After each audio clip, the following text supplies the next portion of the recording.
25 years ago, a core group of volunteers planted a seed, and that seed has grown into the Harvest Gala as we know it today.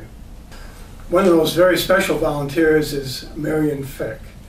Marion is such a good example of how one person can make a big difference. Seeds of good deeds is like planting. You plant a garden and you watch that garden grow, and that growing is what it does for you. Volunteers are a really important part of the services that we provide here at Luther Brook. We couldn't do it all by ourselves. I don't work there, but maybe I can do things to help all this.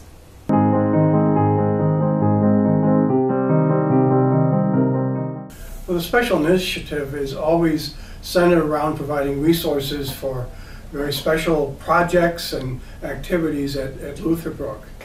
There are needs every year that aren't covered by any funding, and so we're able to supply the funds to do whatever needs to be done.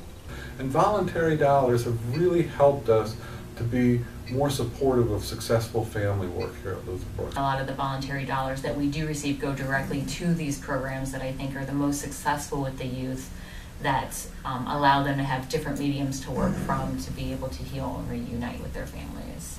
The special initiative really helps the young people at Luther Brook to know that people care about them and people are trying to help make their lives better.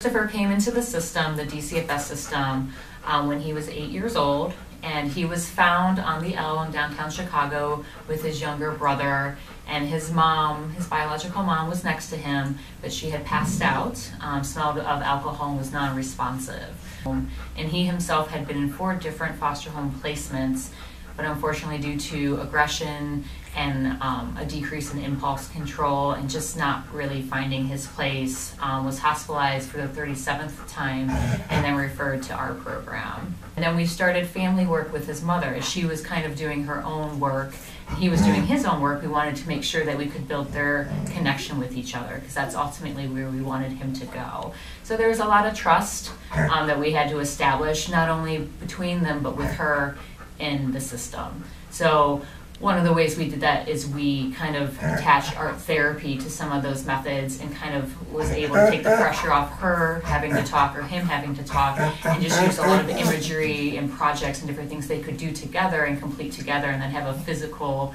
representation afterwards that she could take home or he could keep in his room.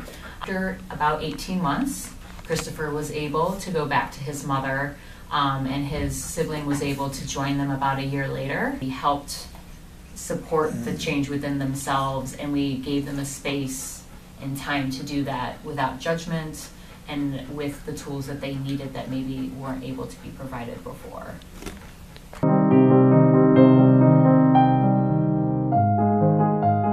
Your presence here tonight makes a difference, and your support helps us to make an impact on serving children and families in their time of need. And I think it's your obligation to do what you can for others that really can't do it for themselves.